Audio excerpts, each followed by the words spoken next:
Yes, thank you so much. So let's try and see if we can get the presentation thing to work. All right. Share this.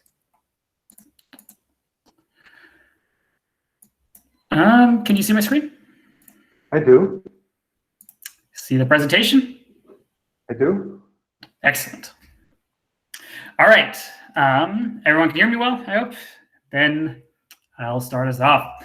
Hello, everybody. Welcome to my delightfully schizotypy titled talk, Moloch Raves, to gather an army or to forge a sword. So as you can probably tell from the choice of words in the title, I'm going to be leaning pretty heavily on my, hero's journey type metaphors for this talk. Like, it's part of my brand. This is a Connor talk. You knew what you were getting into. If you didn't know what you were getting into, and this is your first Connor talk, welcome. Also, this is probably not the talk to start with, but I hope you'll enjoy it anyways. So my name is Connor. You can find me at NPCollapse on anti-mental health supplements such as Twitter and other places. I am a founding member of the Eleuther AI kind of loose hack lab research collective. We are, in other words, a glorified Discord server. Well, nah, I mean, in my completely unbiased opinion, I think Eleuther AI is a really cool group of people. We already published a paper.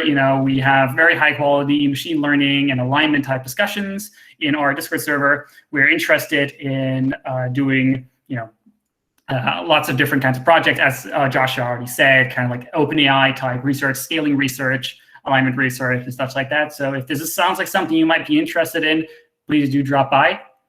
So this also means I'm finally known for something other than GPT-2. I am now known for Eleuther AI's flagship project of replicating GPT-3. Damn it. Look, I'm working on it, okay? I swear at some point I'll be known for something else. I am primarily interested in alignment research, despite some people knowing me for my scaling work and stuff like this. And I am interested in alignment first and foremost. I think it is the most important problem we can be working on. It's where I spend most of my time thinking. Just as so I kind of have a two-pronged approach in my personal research towards alignment. I work on the one hand on like practical, scalable reinforcement learning, world modeling, AGI type research, like Paul Cristiano, OpenAI type research stuff, like more near-term kind of stuff. I've been recently trying to scale up this kind of research, kind of like hammer out a research agenda, get involved with the Eleuther AI to do experiments in this direction and whatever. It's still pretty early phases, so if this sounds like something you might be interested in working with me on, hop over to Eleuther and maybe talk about it. I've updated towards doing this kind of research recently since GPT-3, basically, because my timelines have shortened so much. But in my off time, I like doing really blue sky, suffering-focused theoretical work. So this think like MIRI or like Center for Long-Term Risk type research. And research is a strong word here, more like philosophizing in my armchair, I guess. Thinking about complicated questions about formalist theories of suffering or infinite ethics, weird paradoxes and utilitarian axiologies. It sounds way more impressive than it is, since I'm mostly just really confused. But it's what I enjoy doing. I enjoy thinking about stuff. I don't labor under any kind of illusion that any of this work is going to be practical or useful in any near-term future. But I think it's a useful thing to be thinking about, because I think it makes you think in the right kind of directions. By day, I'm an AI researcher at German startup Aleph Alpha. So if you're interested in doing some real AGI type work, reinforcement learning, unsupervised learning, big models type work in a startup commercial type setting, I can really recommend Aleph Alpha. They've been great. I've been with this company for a long time. I love the people. We've done some really cool work, and they've also been allowing me to do some Eleuther work during office hours, which I think has been a really big benefit to both sides. So yeah, if anything that sounds like something you might want to work on, you might want to work with me in a commercial setting, we're hiring. So send us an email sometime. So what do I actually want to talk about today? What is the actual topic of this talk? The title was not super intuitive. So this talk went through several revisions over the process, including a almost total rewrite literally 3 hours ago, I think. So excuse me if the slides are pretty rough and and a few points might not be super fleshed out. I literally rewrote this talk like 3 hours ago because I had some new insights, and I was like, wait, I have to tell people this because I think I updated my model. It's not that I changed my opinion; it's more like I integrated some new information that I wasn't fully integrating before, and I think will make it a better talk for you. So obviously, I want to talk about alignment because I always want to talk about alignment. This is always what I'm talking about. Now, I think AI alignment is definitely the most important problem of our time. It's what I spend my time on. It's what I enjoy. It's what I think I'm best at. But I'm not actually going to be talking about alignment. So if you're like, I think for this audience, so one of the reasons I'm not going to define alignment. I'm not going to talk about technical alignment. I'm not going to qualify why I think it's important. I kind of did all these things in my previous talk, which you can watch on YouTube if you're interested. And I kind of expect this to be a bit of a self-selected group that already know quite a lot about these kind of things. So I'm not going to be like talking about actual alignment. So I'm sorry to those people who maybe wanted to come to see me talk about my current favorite technical alignment proposals. We can talk about this later in the Q&A if you want. Spoiler, I don't think there's currently any proposal that would give like higher than maybe a 30% chance of working, and that's generous, but happy to talk about that later if you want. But in this talk, I want to address some unintuitive parts of my view that aren't directly related to the technical aspects of alignment. So basically, the genesis of this talk came when I noticed that, talking to people at Luther and other places about alignment and about like movement building, like what choices, what actions we should pursue, which ones we don't. I found myself making certain arguments over and over again, and that these arguments were often surprising or confusing to people. So I thought this might be something interesting to kind of put some effort into operationalizing and like a place I can refer people to later, maybe if they're interested in my opinion ends here. So what this talk is going to be very much qualitative, not technical. I want to talk about human things in this talk. I don't want to talk about math. I don't want to talk about science. I don't want to talk about any of these things. I want to talk about like very human things. I want to talk about, how human interactions, about like politics to a large degree. And I genuinely think that this is going to be the more valuable talk for you. So like I could regurgitate, some great alignment forum posts, but you're much better off just reading those. If you want to know about the technical work, just read the papers. I can give you an overview of them, but what I think something even more valuable I can give you is some of these like these like immaterial kind of like soft experiences you just gain by being in the field for a while. So it's what I want to tell you a story. So that's why I'm kind of like wrapping things in a bit of like these like pseudo hero's journey-esque metaphors, because stories is how we humans communicate experiences to a large degree. So I'm trying to like give you like informal, incomplete models. I don't want to teach you math today. I want to give you some incomplete information about how I think about certain situations. And I don't want you to take my word for any of this either. Like with it's valuable to talk with people, I think, less about what their conclusions are, but how they came to those conclusions. What models did they use to come to that conclusions? The conclusions are useful too. But I hope that for this talk, you can think about a few questions or a few points of view you would have thought about before, perhaps, and that maybe help you improve your own models and come to some better conclusions. So ever since my last talk where I talked about like fire alarms and like scary AGI stuff and whatever, a lot of things have happened, of course. So I'm sure that a lot of people are interested in like okay, what is the current situation? Again, I'm kind of just assuming that you kind of already know about AI alignment and stuff like that. I'm sorry if you're not. You might have to watch another talk to this all to make sense. But I'm assuming we're on the page that this is important. This is a real problem. Blah blah blah.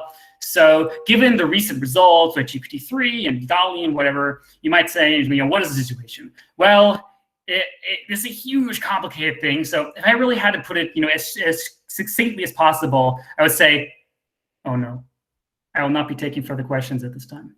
Anyways, moving on, the enemy. So what are we talking about today? So already in the talk title, I mentioned Moloch. Moloch is a Carthaginian demon, where allegedly you have to feed them your newborn children or whatever to gain power or whatever. So I'm not literally talking about the demon. So this is a little bit on me. I should have put the Meditations on Moloch essay in the required reading. That's kind of my fault. But I mean, this is a Slate Star Codex meetup, so I assume most people have read a lot of Slate Star Codex. if you haven't read Meditations on Moloch, I consider it the literal best thing Scott ever wrote, and that's a high fucking bar. So even if you have read it, read it again. It's fantastic. So the idea is that I'm not going to explain the whole essay. It's a beautiful essay. It's wonderful. It has lots of really good, insightful things inside of it. I'm not going to try to recap the essay. That's not what this talk is about. I'm just going to be using this concept of Moloch to point at like a few reasonings that I found useful to think about this work and why we do it. So my favorite way of explaining Moloch is in this witty little dialogue here. So it's from the Principia Discordia, and Malaclips, who is talking to the goddess and telling her how terrible everything is, and please help, humans are suffering and whatever. So this wonderful dialogue emerges. Everyone is hurting each other. The planet is rampant with injustice. Whole societies plunder groups of their own people. Mothers imprison sons. Children perish while brothers war. The goddess answers, what is the matter with that? If it's what you want to do. Malaclips, but nobody wants it. Everybody hates it. Oh, well, then stop. So I aspire to this level of metaphysical cheekiness. I hope to one day write something this cheeky. So this is funny, at least to me. For me, this is the peak of comedy, for the reason that it is true. It points to something that is true, while making fun of it, while inverting it. All of us humans instinctively know why this is a silly answer. It's not that someone decided, oh, let's go have kill or have our children die of malaria. Oh, let's go, all starve to death or whatever. It's not that someone decides for these things to happen. It's not like a literal demonic entity out there does it. So let's give that non-existent demonic entity a name, and we're gonna call it Moloch. And the reason we're going to do that is that kind of by giving these non-agentic processes an agentic name, you kind of point out in reverse just how non-agentic they really are. So we get this wonderful answer. It's like, why can't we unite against climate change? Moloch did it. Why can't we agree to not build weapons of mass destruction? Moloch did it. Why can't we just stop having wars? Moloch did it. Why can't we have nice things? Moloch did it. So the enemy is Moloch. Moloch is the demon god of inadequate equilibria, of unfortunate game theoretic scenarios, of prisoners' dilemmas and failed optimizations. He's in every bureaucracy. He's in every war. He's in every Malthusian trap. This is what we call Moloch. It is, of course, all tongue-in-cheek. But I think it does, in many ways, cleave reality at the joints. In many ways, Moloch does refer to a useful shorthand, a good meme, I would say, in the use of talking about these kind of things. So in our hero's journey metaphor we're building up here, our enemy is Moloch. And now you might ask, why is Moloch the enemy? I mean, you probably wouldn't, because it's pretty obvious. But here's one of the first things, one of these first arguments I've been making many times that I'm surprised how useful has been to certain people. So this might seem a bit silly to you, but bear with me. So sometimes people ask me, what do I do? We talk about ethics or whatever. I take ethics and these kind of things maybe more seriously than I should, but I do take them very, very seriously. What does it mean to be good? What does it mean to be bad? What does it mean to be a hero? I take these things very, very seriously. And sometimes people imagine I must have these an extremely complex belief system. I might have all these different ontological reasons for all the things I do, whatever. But really, all of my morality can be boiled down to one phrase: suffering is bad. I know, controversial statement of the decade. Please don't cancel me.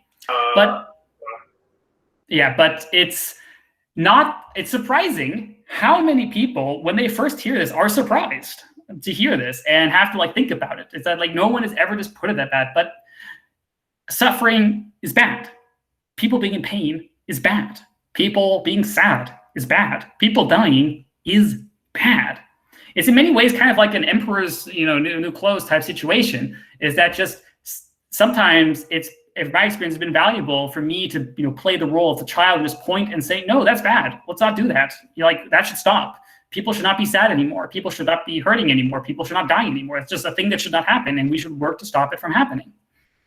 So if we accept that very simplistic utilitarian philosophy here, to be clear, I'm not saying that this is simple in practice. That's a whole different issue, obviously. So going by this, we can say that Moloch creates a lot of suffering, maybe even most of it, depending on how you define Moloch and whatever. So Moloch does all these terrible things. There's all these wars, these Malthusian traps, which are like, have been with us since our species has existed, since sentient life has existed. There's also the great essay by Scott about, the goddess of everything else. It's another great one to read. So here's my absolute big brain deduction. Let's stop Moloch. I know. Please do not be intimidated by my incredible intellect. I know it's truly shocking how I came to this conclusion. It took me, years of dedicated work. All joking aside, this is just obvious. Of course we want to stop Moloch. If Moloch does all these bad things to us, of course we want it to stop. And our ancestors have actually been doing a pretty good job in many ways. So let's go to the next step in our metaphor chain, the sword. Technology equals powers. Our ancestors have done a pretty good job already so far, all things considered. Moloch has much less reign over the day-to-day human life than he did 10,000 years ago or something. It used to be, you have a little bit more food, everyone reproduces faster until you're in a Malthusian trap again, everyone's starving, everyone dies, and then the plague wipes out a third of the population or whatever. This was just how things were forever, for most of history. And it's a miracle that we've been that grip upon the human condition has started to weaken lately. It's pretty incredible that using the power that our ancestors have created, which in this metaphor is the sword, mostly through technology, but not exclusively, also through better organization and stuff like that. The sword has allowed us to fight back the demon, but a sword needs a wielder, and wielding a sword takes skill. So the obvious metaphor here is, if it was the 20th century, the obvious metaphor would be nuclear power. Nuclear power is great. You can do a lot of really great things with it, but you can also do a lot of really bad things with it. Because as our society becomes more powerful, this is hardly a new observation. The more powerful we become, the more powerful we'll also become to shoot our own foot. Look, the metaphor is falling apart a little bit here. Don't worry about it. Don't think about it too much.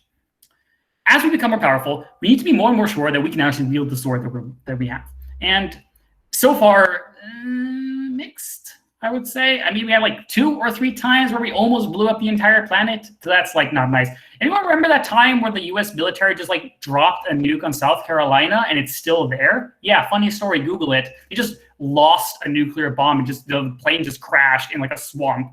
And it was too hard to get out, so it was just still there.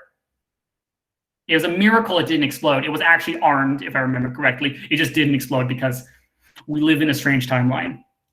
Something quantum immortality. Let's not get into it. So in my metaphor here, the sword wielding skill itself is alignment. Now, for AI, that makes sense. I see AI as the next powerful, weapon we're building, the next steel from which to forge an even more powerful weapon, a weapon that I think is going to be more powerful than any ever constructed by a long shot. I think AGI will be massively more dangerous and more powerful than nuclear weapons or anything like that. You can't nuke Moloch. Well, you could nuke all humans, and I guess there's no Moloch by definition, but that's not the point. That's not the point. The point is I think alignment is very important. So you might say, but well, that's it's only for AI, of course. But I actually think that alignment, my definition of alignment is actually more general than that. I think alignment is a far more general problem than that. I think alignment is the problem at the bottom of almost everything. So my definition of alignment is the problem of how to control a strong system using a weak system. This is a universal problem. This is a universal problem that comes again and again. If you want to gain more power, by definition, you are a weaker system trying to control a stronger system. The stronger system being you plus whatever power you're using. So alignment is the basic problem of power. And we see it pop up everywhere, from economics, both crypto and normal, mechanism policy design, and even in multicellular biology. You could say that multicellular life in itself is an alignment problem. You have to align all these different cells somehow to cooperate to form an actual body. So if you're a skin cell that's about to be shed, it's in your interest to not be shed, right? but the body wants you to be shed. So the body has to find a way to align you to actually do the thing it wants you to do. Cancer is an example of a failure of alignment. And a cancer cell, rightfully so to speak, decides, no, screw this dying shit. I'm not going to do that. Just take as many resources as possible, grow as much as I want. That makes sense from an evolutionary perspective why you would do such a thing. But it is a failure of alignment. That's why our body is full of apoptosis genes, anti-cancer genes, all these self-destruct genes. They are evolutionary alignment mechanisms. So I assume we're all kind of on board with the whole alignment, technology is the sword, Moloch is the enemy kind of things. But the title of this talk was to forge a sword or to raise an army. Let's talk about the army. So what I mean by this is that very often when I first tell people about alignment, they kind of say something along the lines of, oh my God, we need to raise awareness of this. And I want to explain to you why I think people do this and why I think it's the wrong approach. So the reason I think this is often people's first reaction to being exposed to these kinds of thoughts is that in the ancestral environment, when a threat loomed on the horizon, we gathered the tribes and repelled the invading entities. This was a good strategy throughout most of history.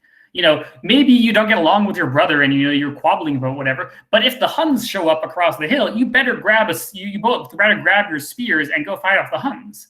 So it makes sense that there would be cultural or evolutionary reasons that we would approach those things. The problem is AI alignment isn't exactly that problem. So if we try to apply this, it doesn't really work.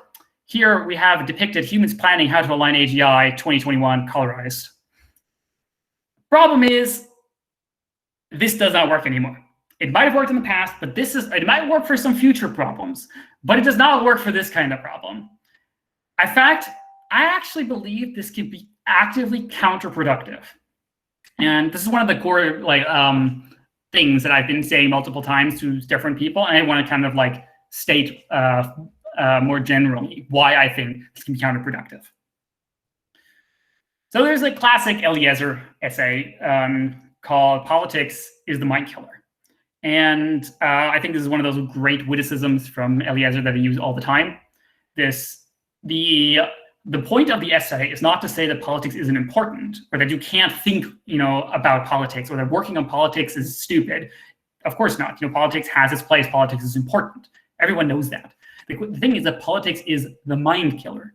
We have, for very reasonable evolutionary biological reasons, evolved to react in certain tribalistic ways about politics. Because in the ancestral environment, if you were on the wrong side of a political argument, that would probably mean your death. And being on the winning side could mean the death of your rival. So there's a lot of incentive to, be, scheming or Machiavellian in political things and not think rationally about these kinds of things in the ancestral Malthusian environment. So the point of the essay is kind of to say that, if you have to talk about politics, okay, fine. Sometimes you have to just talk about politics and you have to find a way to make it work.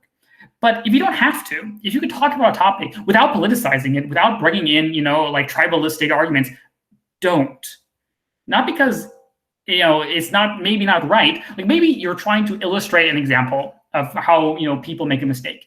And you could just take abstract, Alice and Bob or something, but you could also take that one politician that you don't like and make, a joke about his political party being stupid. And it feels good to do that. Don't do it. Because politics is the mind killer.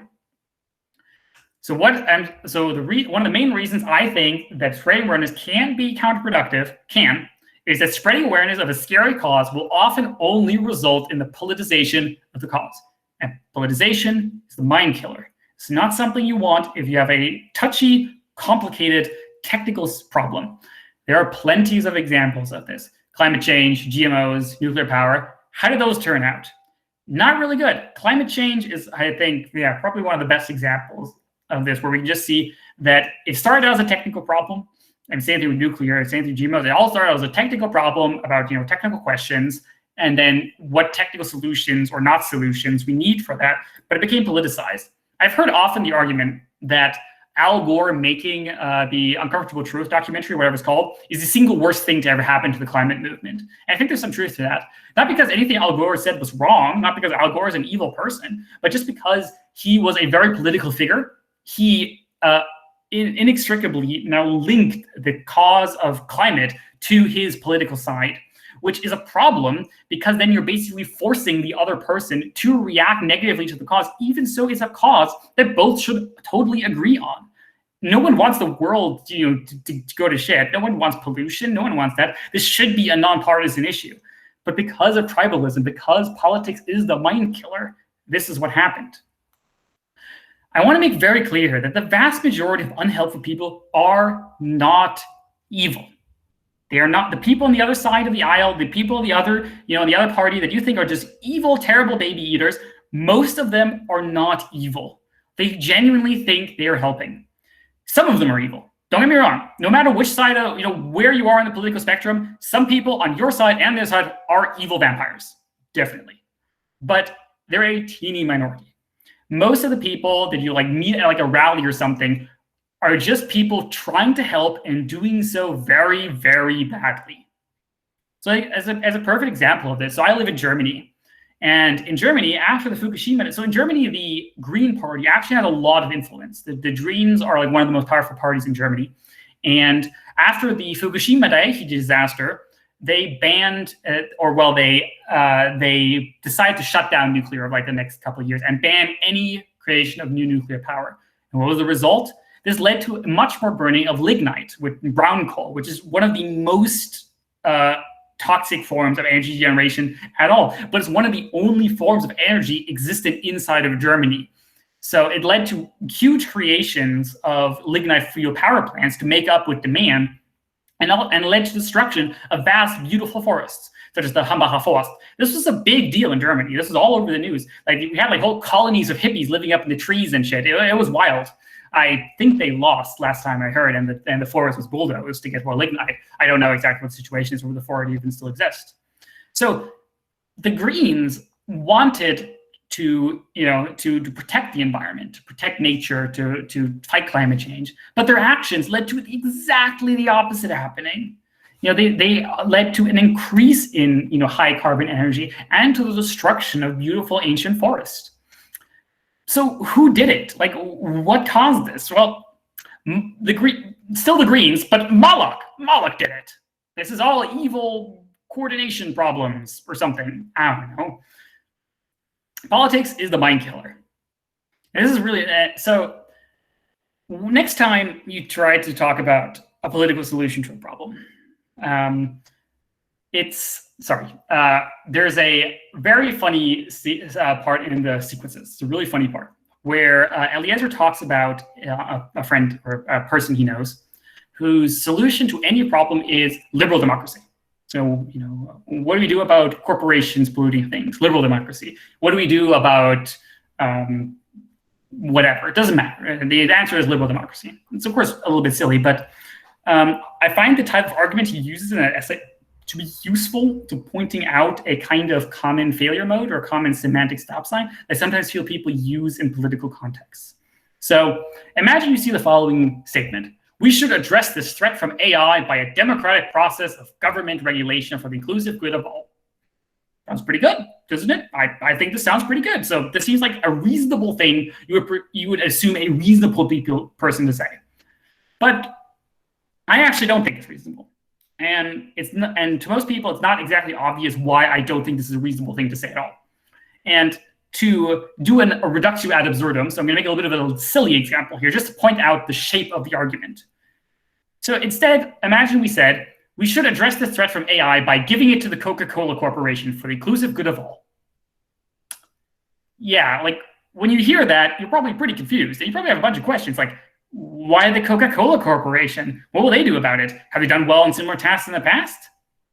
And these are the questions you should be asking about the democratic process of government regulation. Why give it to the democratic process of government regulation? What will they do about it? Have they done well in similar problems in the past? I'm not saying government or policy work couldn't be useful. I'm saying you need to think about why it might be useful. You need to have an actual model that tells you, okay, this is how I think the situation works. This is the policy I want to enact, and this is why I think the policy will change it. A lot of these arguments, especially about like democracy or like inclusivity or diversity or whatever these things, a lot of these things, unfortunately, are just semantic stop signs. There's not really an argument about why they were help. I'm not saying they couldn't help. They might well help. I'm not saying that maybe government is a solution. Maybe all of these problems can really benefit these things, but there needs to be an argument for that. One of the big problems is that like if I was instantly given unlimited political power to pass any policy I want, I would have no idea what policy to pass. So I think this is like the biggest problem about like the idea of like, oh, we need to raise awareness. Oh, we need to join, government. Oh, we need to. I have no freaking clue what policy I could possibly pass that I think in any likelihood would in any possible way influence AGI, progress and alignment in a positive way. I have no frigging clue. Now, I am not the super expert in this topic, obviously. I don't follow this in policy. I mean, I read policy people stuff. I have some friends that work in policy that I really respect. But I have yet to see someone telling me a policy with a clear, function, a clear model of how it works, why it works, and such. So this is not an argument against policy research, to be clear. If you want to research, well, what policies would work? That's a great thing to work on. I have no problem with people working on that. But advocating to pass policies or just to, generically regulate the thing, I think is a very counterproductive thing to be doing. You need an actual proposal and model for how it will work. Otherwise, you may just fall into the trap of applause lights or even fear, uncertainty, and doubt, which unfortunately is a common thing that happens. So unfortunately, I think a lot of these like bad politicization and like fear, uncertainty, and doubt situations are happening in the adjacent field of AI ethics. To be very clear here, this does not apply to every work or every researcher that would describe themselves working in AI ethics. I personally know people that work in AI ethics that I think are very smart people doing good work that I very much respect. Some of it is very good, the research that is done under this name. Some of it, in my opinion, is somewhat misguided. I just have an object level disagreement with the people making the work, but it's not that I think these people are, wrong or evil. We just disagree on certain facts. We have a crux that we haven't, we have different beliefs about what is the right thing to do. So these are people I think are doing good work from their perspective. I just disagree on the perspective. But we have to be goddamn clear here. Some of it is just bullshit. I will not be talking about the bullshit. The reason for that is pretty much obvious. Politics is the mind killer. I don't want to talk about bullshit because, first of all, you can probably spot it, or maybe not. We'll get to that in a second. But it's just not worth it. This is not something that's worth me getting into and arguing about, especially not here, not now. I would just get into a fight with, whoever does the work, or, someone's going to come and say, actually, they think the work is very good, and then it's just going to devolve into tribalism. I'm not here to point out people that I think are doing wrong or something. That's up to you to decide. And I would also, give you the friendly advice to, pick your battles. So there's a lot of people that I think are misguided in the sense that there is a large focus on these like near-term threats, such as the climate impact of training models, rather than focusing on, the literal end of all life. It's like, you'd be shocked. So like sometimes journalists, contact me or Luther, and they want an interview, or they want to ask us questions about things. And every single time they ask, well, but what about the the carbon dioxide emissions of your training your model? And that is just such a very strange thing for me to ask. I'm not trying to say these people are stupid or something. I understand that is what their readers want to read. They're not stupid.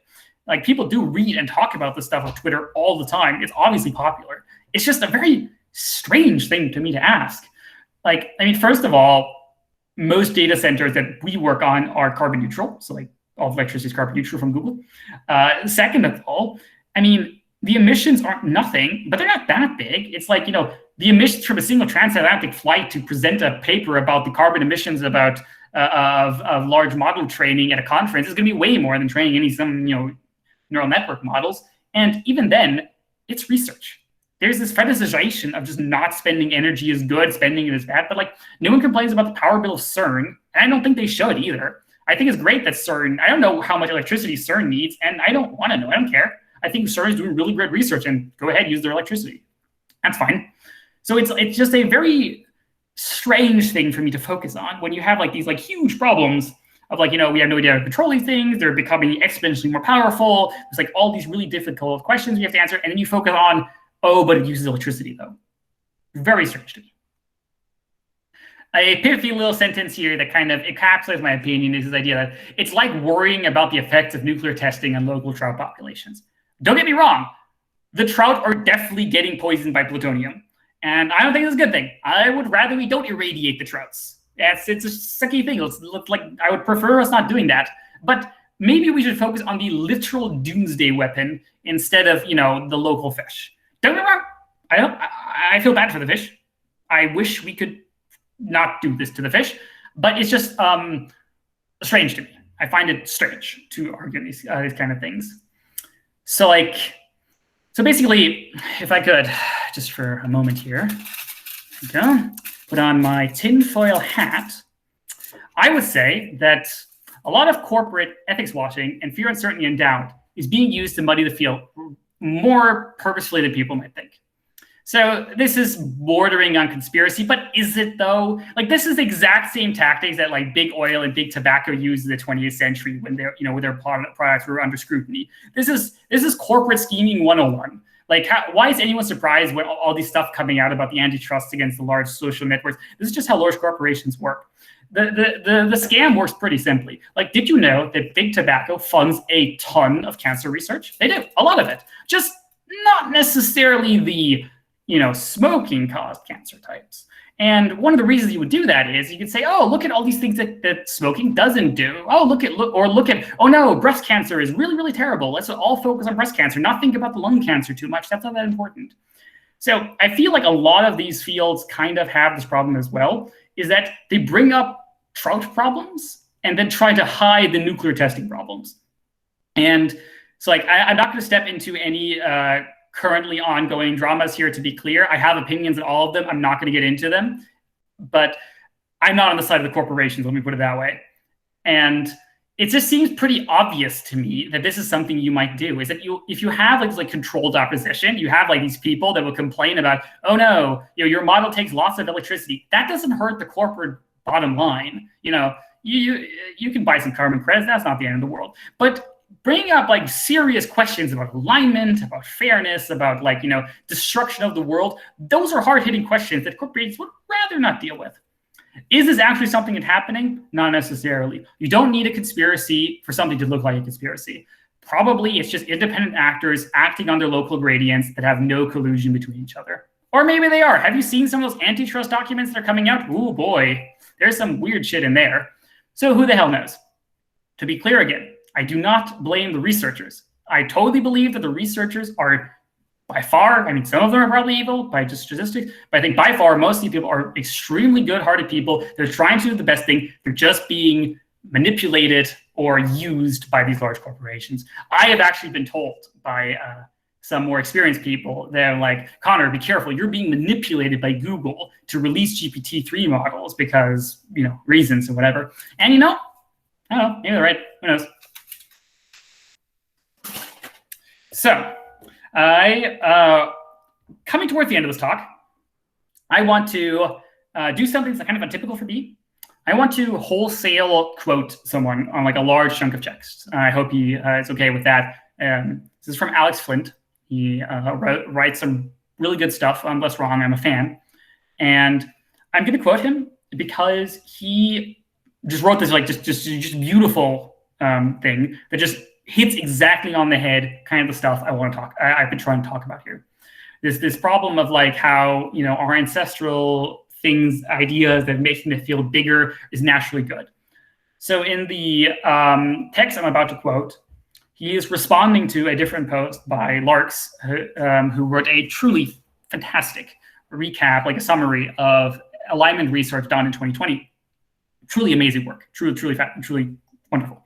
And in his conclusions, Larks kind of talks about a little bit how he imagines this flywheel effect. Is that people in alignment solve cool problems, That increases the prestige of the field, which attracts more people to the field, which means more problems get solved, and so on. And Alex here makes the argument that actually that's not at all how this works, and actually that's a bad thing. So I'm going to quote Alex. I'm just going to read what Alex said here and give a little bit of my own commentary as I do. Increasing the amount of AI alignment research, or the number of AI alignment research, will, I suspect, by default decrease the capacity for anyone to do deep work in the field. So Alex, in this essay, pointed out that he thinks that the bottleneck to alignment research is what he calls deep work, or is that this idea of like, so deep work is the idea that, not simple routine tasks, not something you can like repeat, but, novel, complex, long-term, paradigm-shifting type work. Continuing, he says, just as increasing the number of lines of code in a code base will, by default, decrease the capacity for anyone to sculpt highly reliable research artifacts from that code base, or increasing the number of employees in a company will, by default, decrease the capacity for anyone in that company to get important work done. The basic reason for this is that most humans find it very difficult to ignore noise. It is easy to imagine entering into an unwieldy code base or company or research field and doing important work while disavowing the temptations to interact with or fix the huge mess growing up in every other direction. But it's extremely difficult to actually do this.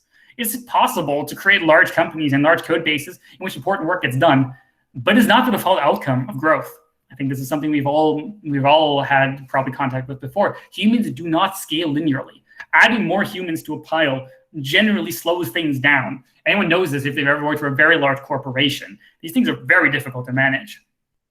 It is not that large code bases and large companies actively prevent important work from getting done, although many do. It is that most humans find it difficult to do such work in the presence of noise. It is not enough for a large company or a large code base to provide some in-principle workable trajectory by which important work can get done. It is a question of how many humans are actually capable of walking such a path without being constantly overwhelmed by the mess piling up around their feet.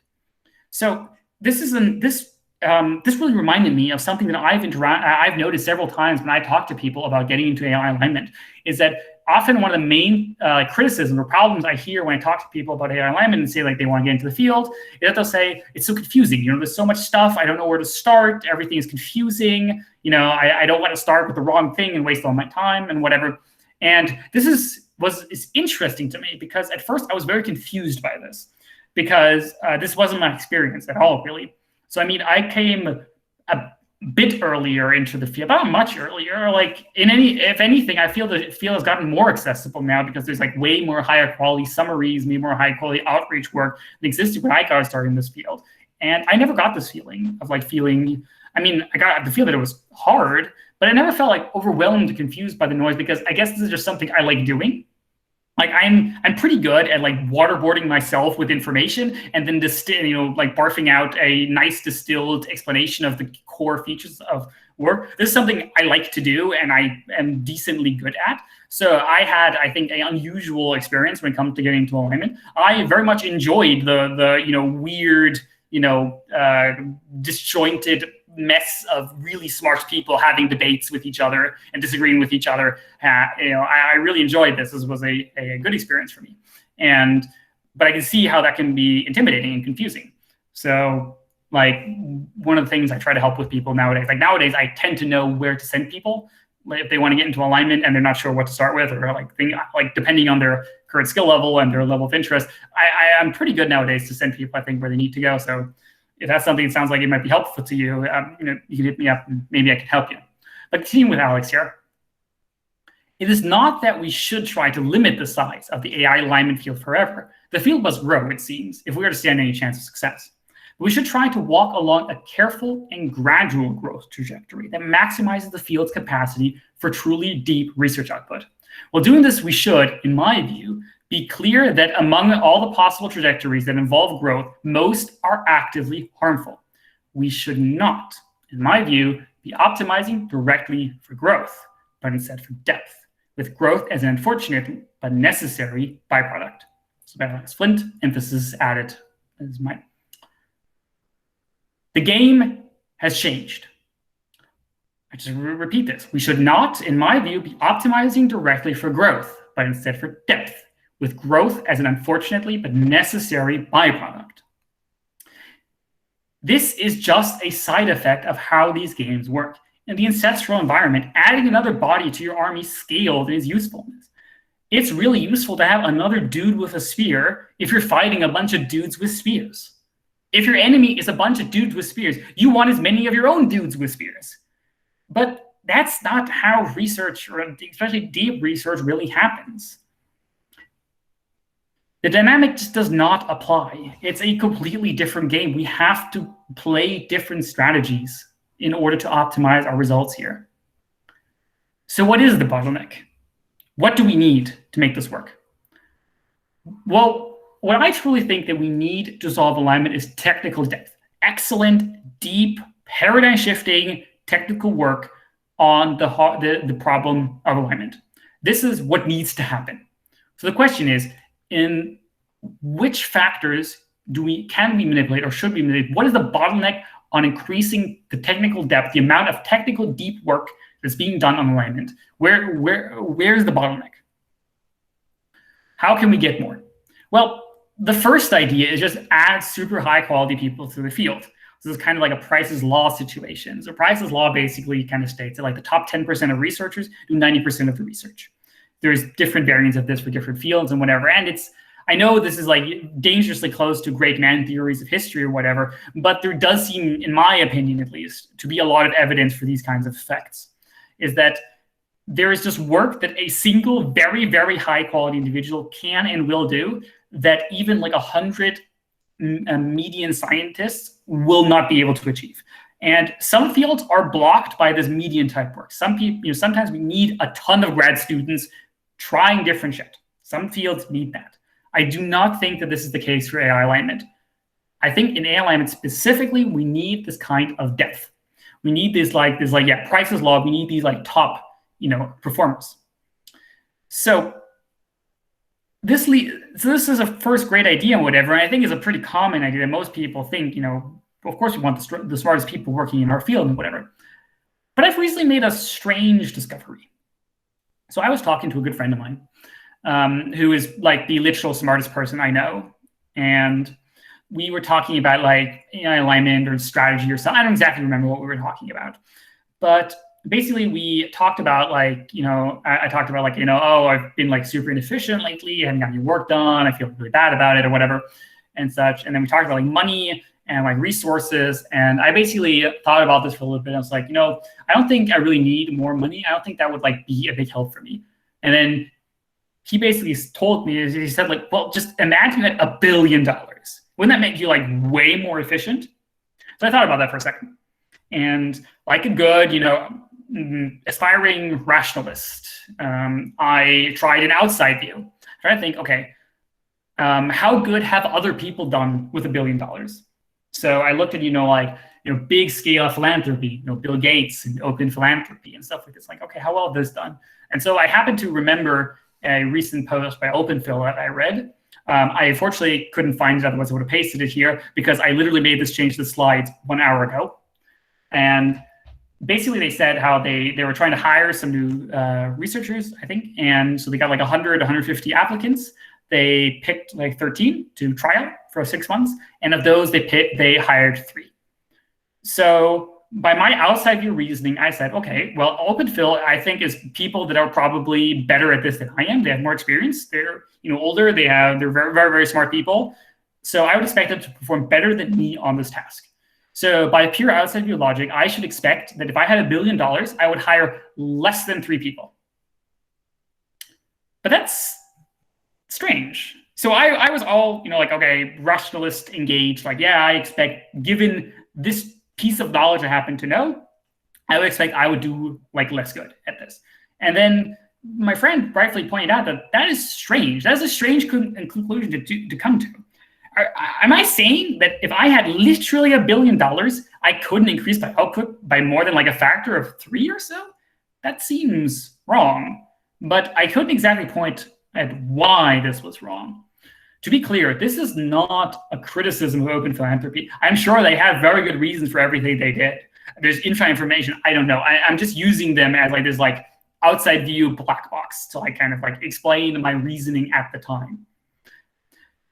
So it was a strange thing that if I was given $1 billion, I don't think I could scale myself to 1,000 times capacity. And if you think about it, isn't that kind of weird? Isn't it kind of strange that I consider myself, I'm not the smartest person, I'm not the hardest working, but I'm not stupid.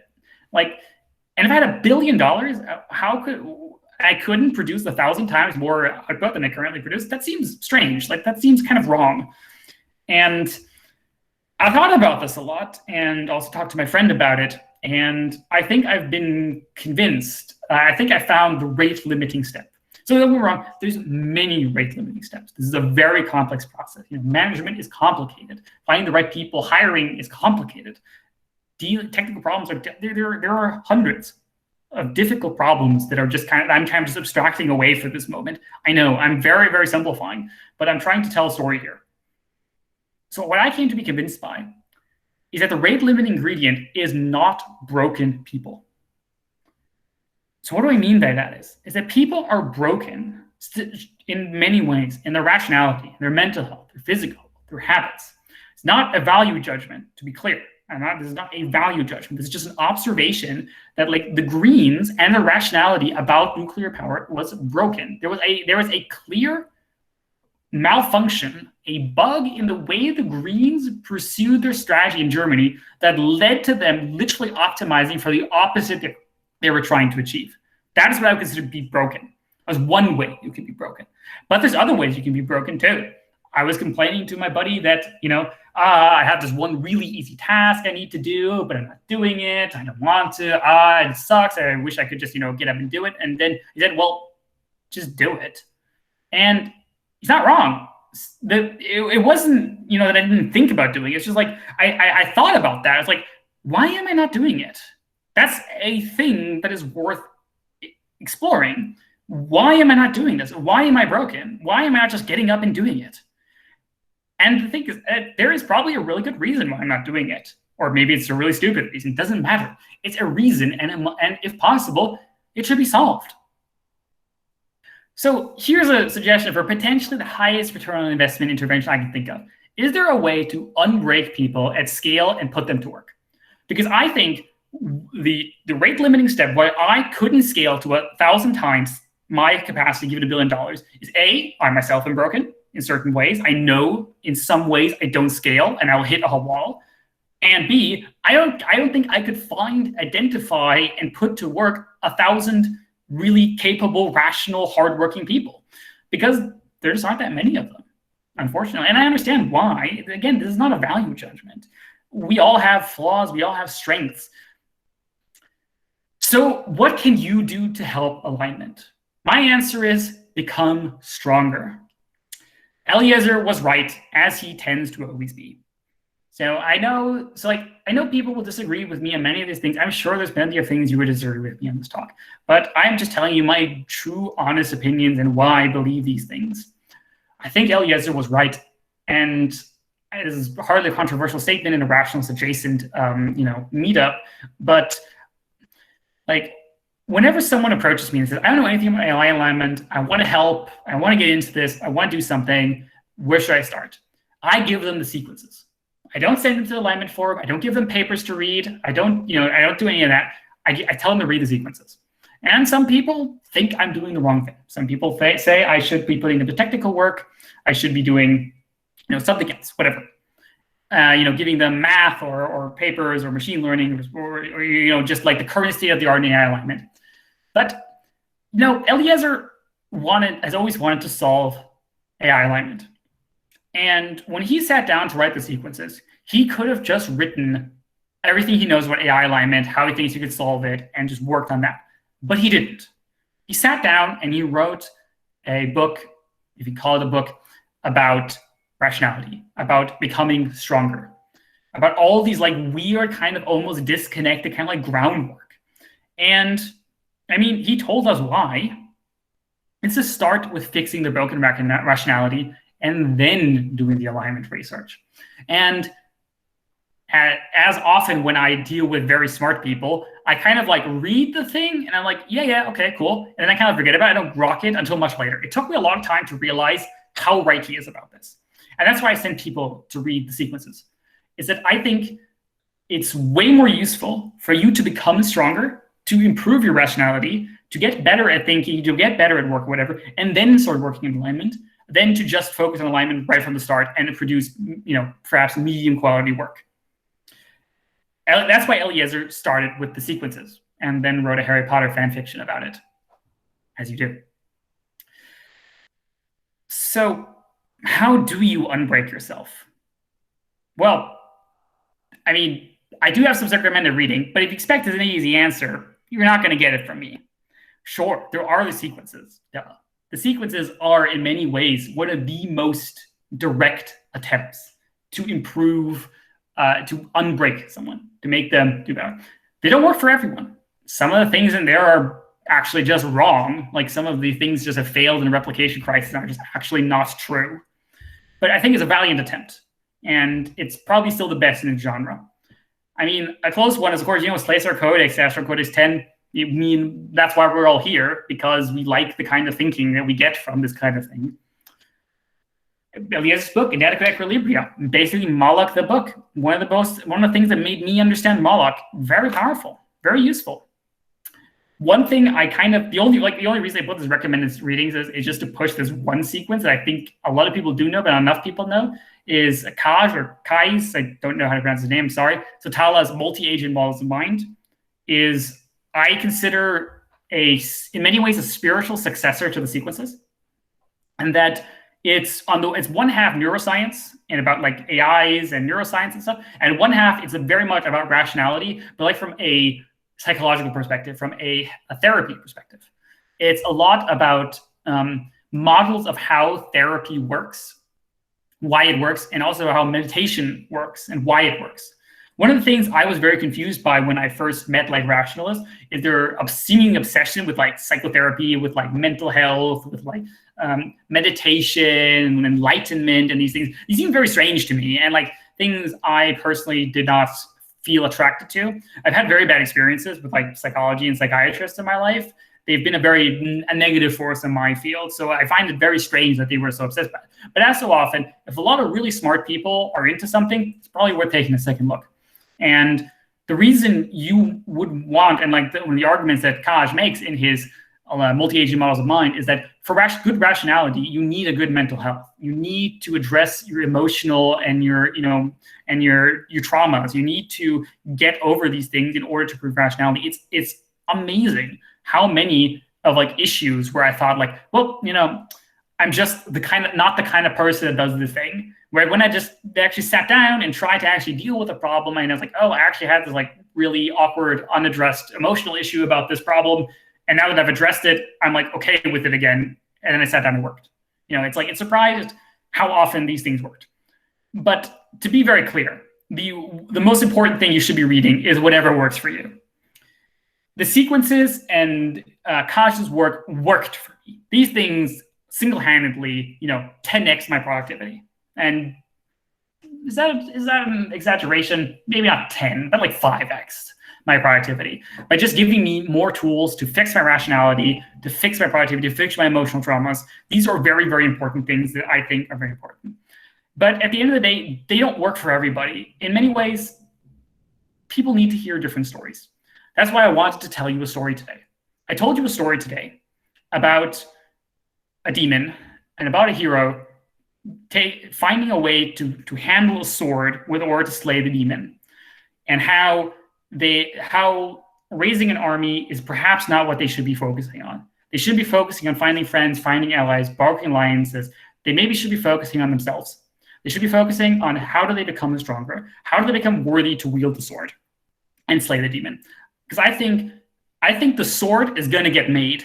Whether you want it or not, the sword is going to be made. The economic incentive towards building powerful AI systems is so huge. There is no possible way that is stopping. The sword will be made. We don't have to push that. That's going to happen. And if we need a big army of like average to people doing average things, that's not hard either. That's the thing we can do. What we are missing is heroes. What we are missing is people that are strong enough to wield the sword.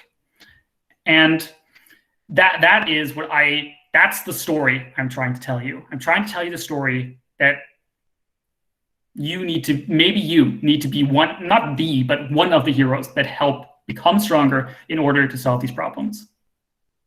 So, Suyuko Naratai, friends. Good luck.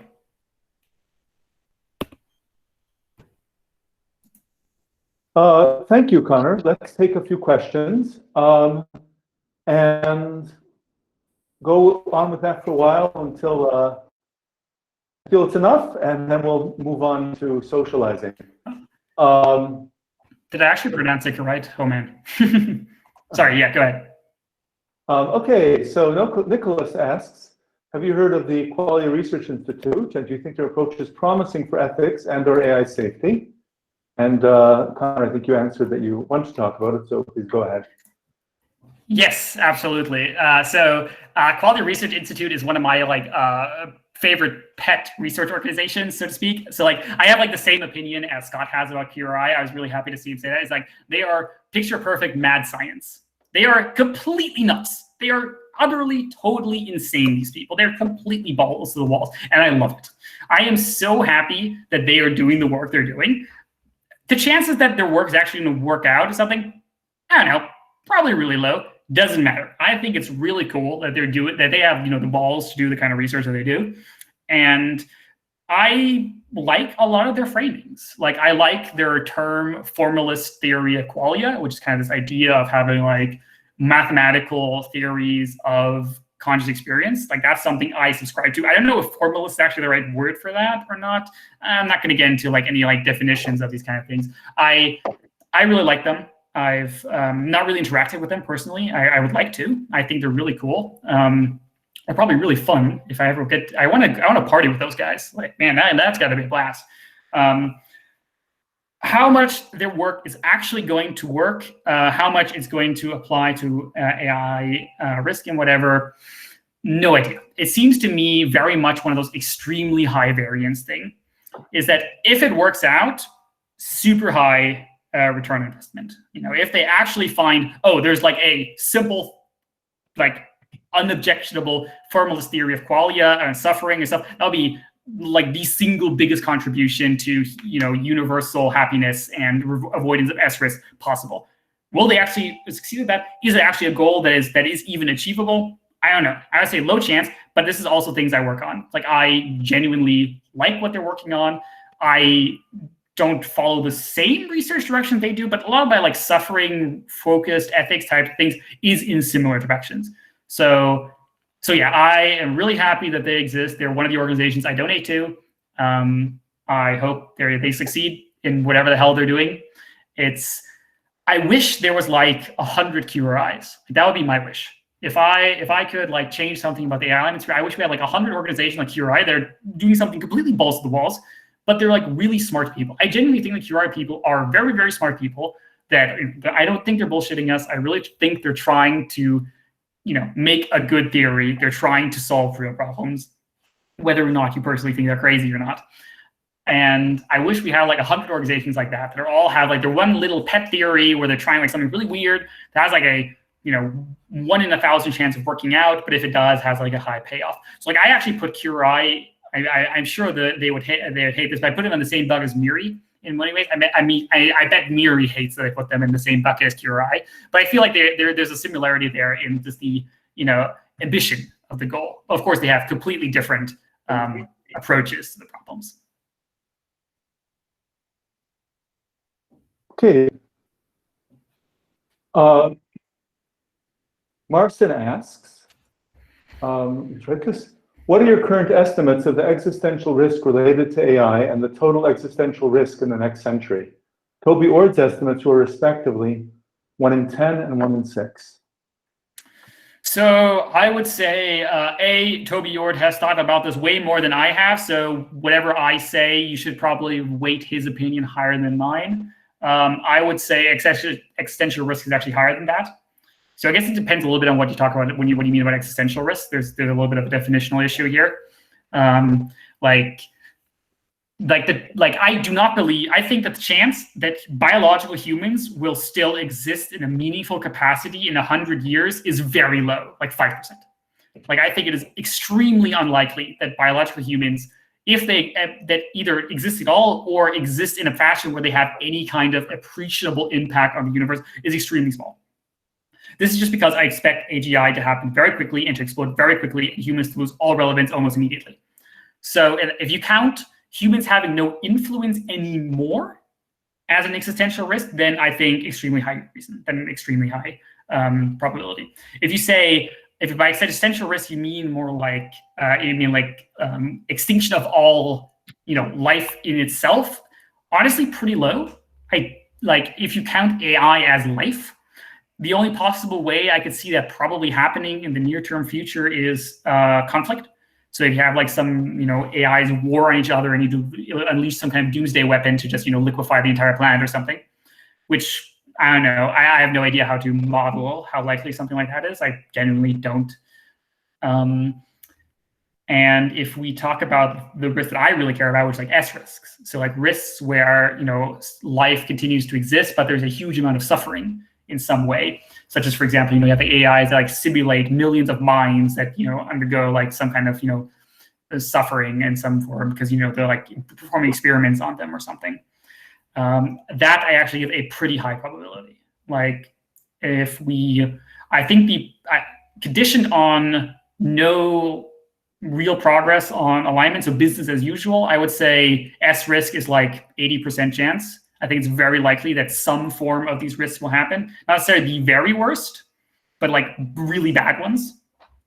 And assuming we can get alignment, it becomes kind of a spectrum of like how good is our alignment.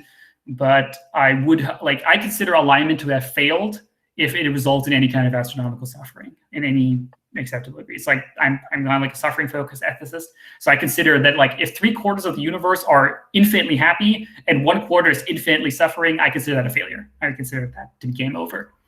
Like that just should not happen. And I'll give that like so the chance of us actually succeeding. Hard to say. My opinions about that change every time a new alignment forum post comes out. But I'd say like maybe, I think we have a good chance. I think we generally have a good chance. It's not huge, but I think if progress continues as so far and no like big surprise happens, I think we have like a 50 to 70% chance of pulling this off. Thank you. Linda asks, if you, Connor, were paid to do AI safety work instead of having a day job, would that not make a difference for your ability to do AI safety work? Because Linda says, I think a lot of people are held back for this exact reason. Absolutely, that's a good point. So that is one of the things, and that is probably in reference to the $1 billion question thing. So my full answer to that scenario was that I basically in my head thought, yeah, I would. First thing I do is pay myself enough money so I don't have to work anymore. And that would probably free up some time. But when I thought about it, it actually probably wouldn't have saved me that much time. Because I'm very lucky. I'm a very lucky man. I do not want to deny this. My job is very accommodating for the kind of work I want to do. It's like basically I do the kind of work I want to do at my job anyways. And with Luther, it bleeds into each other. So in many ways, I am doing a lot of the work I would be doing anyways, even if I wouldn't be at my job. And through my job, I actually meet a lot of really high quality people, really high value people that I wouldn't have met otherwise. So currently, I think it's actually, if I had that much money, I would probably continue working at my current job. Maybe not indefinitely. I do hope to at one point have enough money to go completely independent. I could just do my work and don't have to worry about anything. That would be very nice, and I do plan to do that at some point, like maybe in the next 5 to 10 years, if I can pull it off. Perhaps this is an interesting thing. So on the one side, I said I have a two-pronged approach to alignment. These like more scalable, more short-term kind of approaches, and those are definitely that's kind of stuff I do at my work as well. And the second type of work, this like suffering focus, like this like really abstract work. Honestly, I don't think that even if I worked on that 24/7, I don't think I would improve my speed in it very much.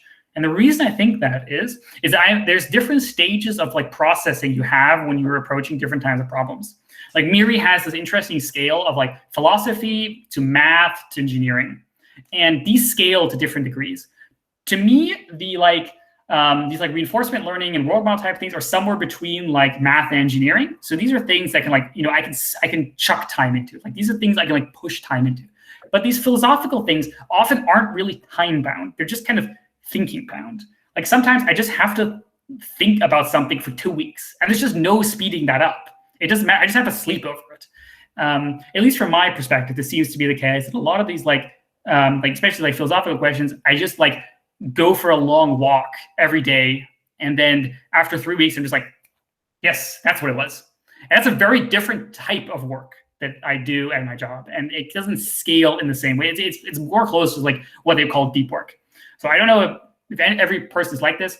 To be fair, I've never been a professional philosopher or something. So maybe if I was, maybe if I was trained by a philosopher, or if I was like surrounded by colleagues working on the same fact, maybe my efficiency would increase.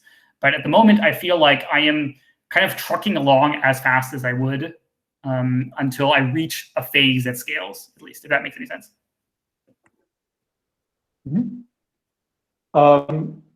CP Fong asks, is cheaper free energy a good substitute for strong AI as far as anti-Moloch weapons are concerned? It helps. It's a big help, but it's not the same. Is that if you give a ant infinite energy, you make it infinitely strong, immortal, it can can do anything. It's just going to build an anthill. You know what I mean? And there's certain problems that are different. Like if you mean with free energy, you also can like create arbitrarily much compute. It becomes it becomes kind of interchangeable. But free energy is kind of like having a sword but no wielder.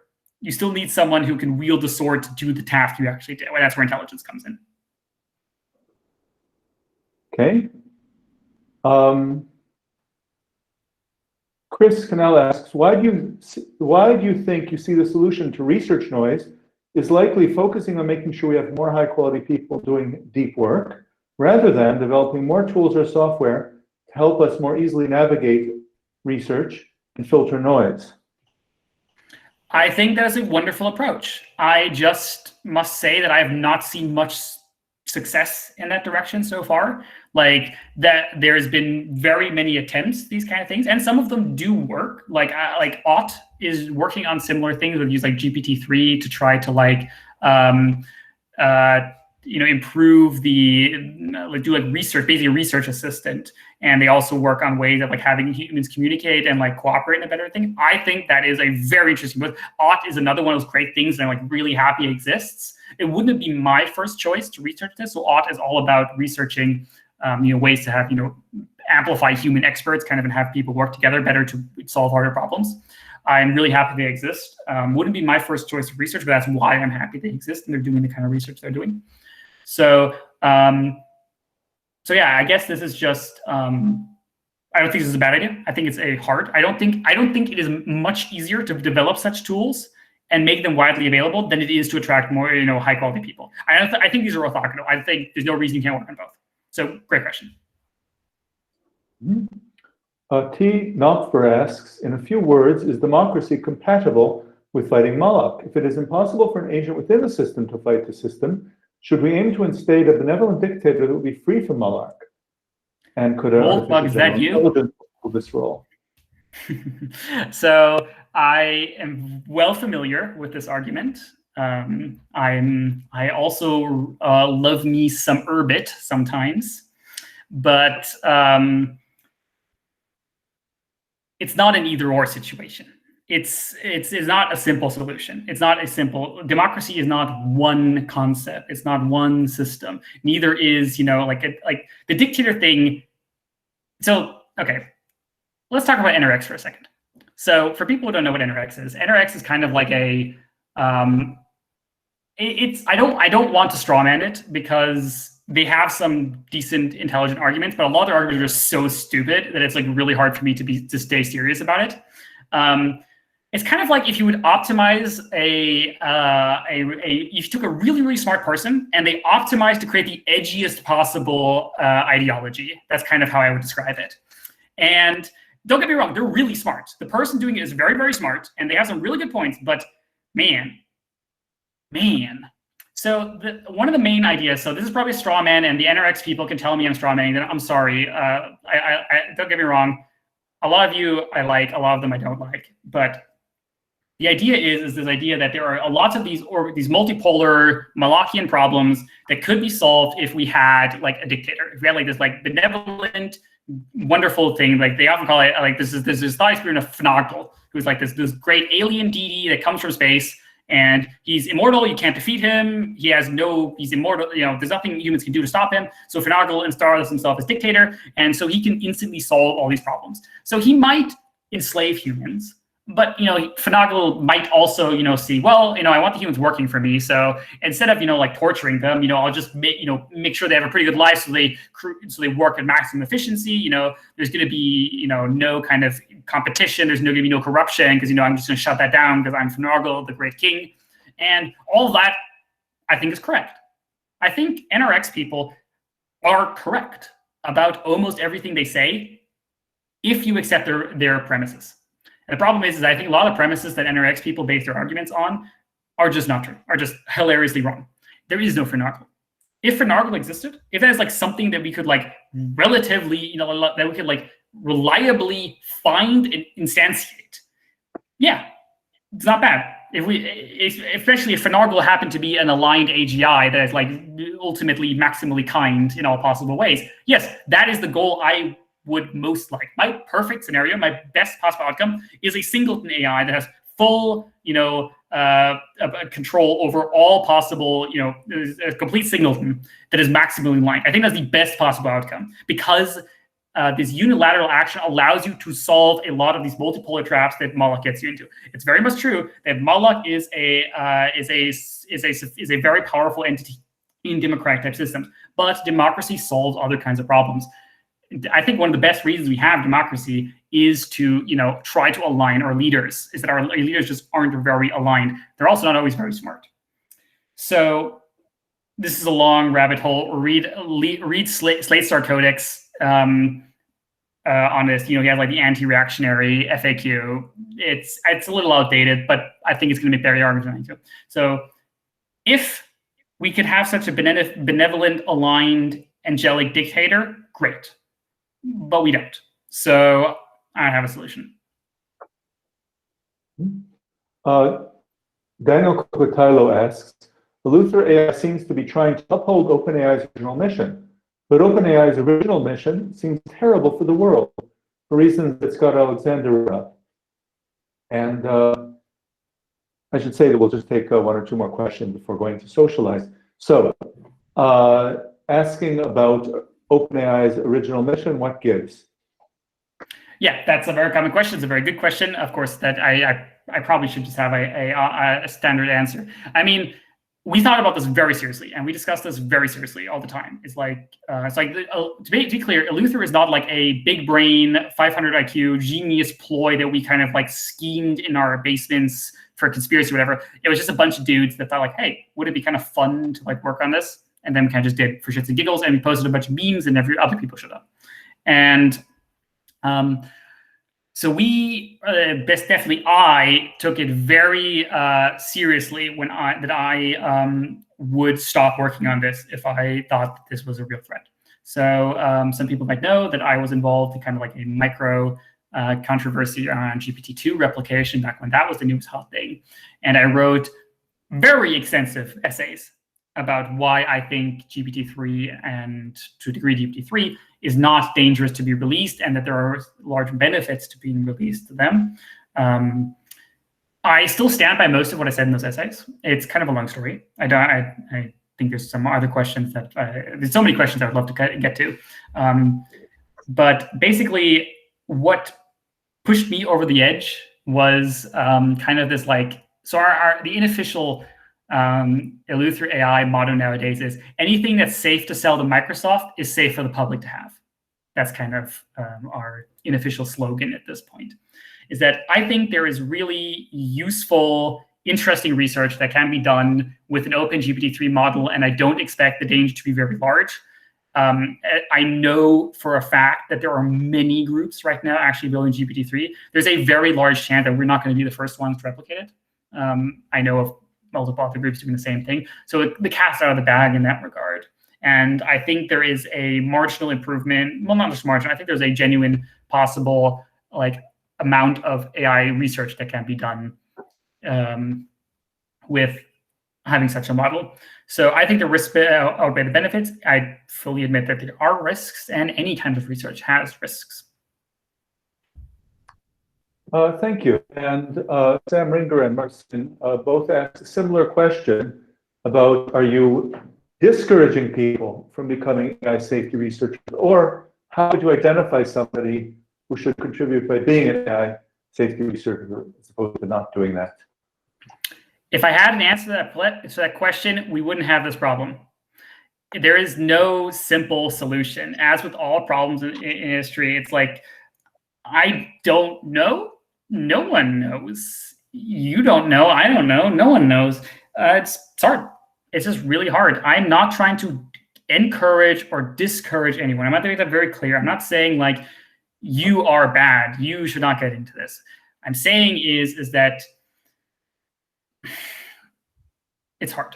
This is a hard problem, and we shouldn't just see. We shouldn't, even if we had if I had a one-sentence answer to you, you shouldn't believe me. If I ever give you a pithy one-sentence explanation of what you should do, that answer is guaranteed 100% bullshit, because it's never that easy. I wish I had a better answer to you. I really did. I do. I mean, I guess the one thing I always point to people is read the sequences. Thank you, Connor. This is everybody's chance to get off mute once and applaud.